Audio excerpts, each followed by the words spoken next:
కొంతమంది నాయకులు ఏం చేస్తారంటే సొమ్ము ఒకటి సోకొకటి. వాళ్ళు ఎవరో ఒక పెద్ద ఆయన వచ్చి 20వ తారీఖు 15వ తారీఖు ఎప్పుడు సంక్రాంతికి ఓపెన్ చేస్తారంట. పాపం చాలా కష్టపడి అలిసిపోయి మోకాళ్ళు మోచోచి అడ్డిపోయినాయి పాపం ఓపెన్ చేయడానికి. ఇది నేను ఎంపీ అయినప్పటి నుంచి దీనికి కావాలని ప్రయత్నం చేస్తాను. మీకు చెప్పారా పెద్ద మనిషి ఈ అనంతపురం ప్రతినిధి ఉన్నాడే, ఇది వెడల్పు చాలా ఉంది, ఇది వద్దు, ఇది తగ్గించాలా అని చెప్పి అసెంబ్లీలో మొదలు పెట్టా చేసిన పెద్ద మనిషి వచ్చి నేను అంత చాలా కష్టపడి ఓపెన్ చేస్తాను కదా, నాకు అర్థం కాదు. నేను ఎంపీ అయినప్పటి నుంచి అవస్థలు పడి స్టేట్ గవర్నమెంట్ సెంట్రల్ గవర్నమెంట్ ఇద్దరిని ఒప్పించి ఫండ్స్ తెప్పించి మొదలు పెట్టించారు. దానికి తోడు ఆ పక్కన అనాథరైజుడు ఆథరైజుడు వాటెవర్ కొంత అడ్డంకులు ఉన్నాయి కింద రోడ్లు ఫార్మ్ చేయడానికి, దానికి వద్దని చెప్తుంది. అవి ఎవరో writers, revenue writers, document writers వాళ్ళు ఉంటే వాళ్ళతోనూ అడ్డాలు పెట్టిస్తే మీరు చేయొద్దండి ఏం చేస్తారు చూస్తారని ఆ మున్సిపల్ వాళ్ళు, మున్సిపల్ చైర్మన్ తన చేతిలో చెప్పి ఆ మున్సిపల్ అది కూడా కొట్టనీయకుండా అడ్డు. ఏమి కష్టపడ్డావని ఆయన నువ్వు వచ్చి ఓపెన్ చేస్తావు. ఇది చెమట మీద ఇది వద్దని పోరాడినోడు నువ్వు. ఆ పక్కనంగా ఉన్నాయి అవన్నీ కొట్టాలంటే వద్దంటావు. నీకేం పోయే కాలం వచ్చిందో నాకైతే అర్థం కాలే. ఇది మంచి పద్ధతి కదా. ప్రజాప్రతినిధిగా ఉన్నప్పుడు ఊరు డెవలప్మెంట్ 10 మందికి ఉపయోగపడేటట్టుగా వ్యవహారం చేయాలి తప్ప ప్రతి నిమిషము మెయిన్ రోడ్డు కొడతామంటే వద్దంటావు, కోర్టుకు పోతావు. నిన్న కూడా ఎన్నో కాగితం తీసుకొచ్చాడు. అది ఏం కాదు నాకు తెలియదు. 100% ఫిబ్రవరి నెలలో ఆ రోడ్డు మొత్తం జరుగుతుంది. ఇది కూడా నేను సీట్లో మాట్లాడి నేను రోడ్డు ఫిక్స్ చేసి ఇది ఓపెన్ చేయడం.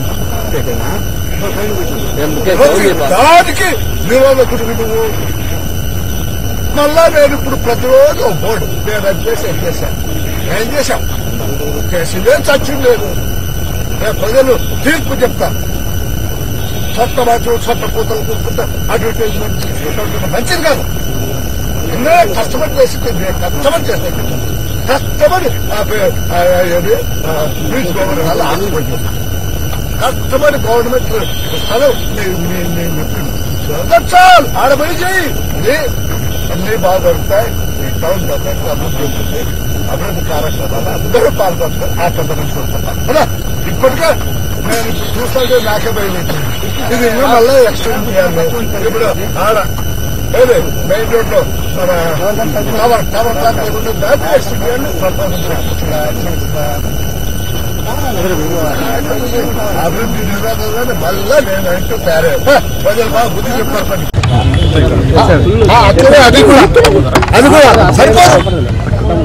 రోజు ట్రాఫిక్ పెరుగుతుందమ్మా. నీ ఇంట్లో 3 4 ఉన్నాయి, ఆయన ఇంట్లో 2. పెద్ద పెట్టి ఆ పెద్ద మనిషి ఇంట్లో ఎన్ని వెహికల్స్ అడగమండి. ఆయన ఎమ్మెల్యే దాని ముందు ఎన్ని వెహికల్స్, ఈరోజు ఎన్ని వెహికల్స్. సంవత్సరం ప్రతి ఒక్కరి ఇంట్లో కూడా వెహికల్ పెరిగిపోతుంది. దాని ఇప్పుడు చంద్రబాబు నాయుడు విజన్ ఉన్నట్టు ఒక 20 ఏళ్ల ముందుకు చూడగలుగుతున్నారు అతను. అందువల్ల అతను ముఖ్యమంత్రి కొనసాగుతున్నాడు. రేపు మళ్ళా ముఖ్యమంత్రి అవుతాడు. విజన్ లేనటువంటి వాళ్ళు పోతాడు, రాలిపోతాడు. పాత బ్రిడ్జి పరిస్థితి ఏం సార్? పాత బ్రిడ్జి అది అది అది ఇప్పుడు జరగదు. But I have already propose for another 2 lanes పెంచాలని ప్రయత్నం. అది ఇప్పుడు కాదు. జగన్ టీఆర్ఎస్ కలిసిపోతున్నాయి సార్. ఇప్పుడు రాజకీయాల్లో ఎవరు శాసిస్తున్నారు? శాశ్వత వాళ్ళ పరిస్థితులకు అనుగుణంగా జరుగుతారు. కలిసిపోతే ఏమైతుంది? అందరూ ఓడితే మీరు కష్టం కదా. ఇవాళ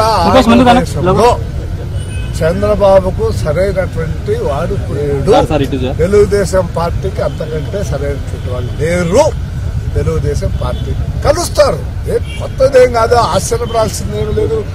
కామన్ మ్యాన్ అడుగుతా కూడా చెప్తారు. జగన్ బీజేపీ ఇద్దరు ఒకటే. ఇప్పుడు టీఆర్ఎస్ ఆయన ఏదో ఆయనకి ఎన్ని భుజకృత్తులున్నాయి ఏమున్నాయో నాకు తెలియదు, కానీ ఆయన అంటున్నాడు. ఏం చేస్తాడు ఆయన వచ్చిందా మమ్మల్ని? ఏం చేయలేదు. ఎదుర్కొనే సత్తా మీకుందంటారా సార్? నీకేమన్నా అనుమానం ఉందా? ఇట్లా టీంలు ఎన్నో ఎదుర్కొంటాం. నేను చెప్తాను కదా, ఫస్ట్ వీక్ లో ఫిబ్రవరి ఫస్ట్ వీక్ లో అబ్బబ్బ అంటే సెకండ్ వీక్ లో ఖచ్చితంగా జరిగి తీరుతుంది.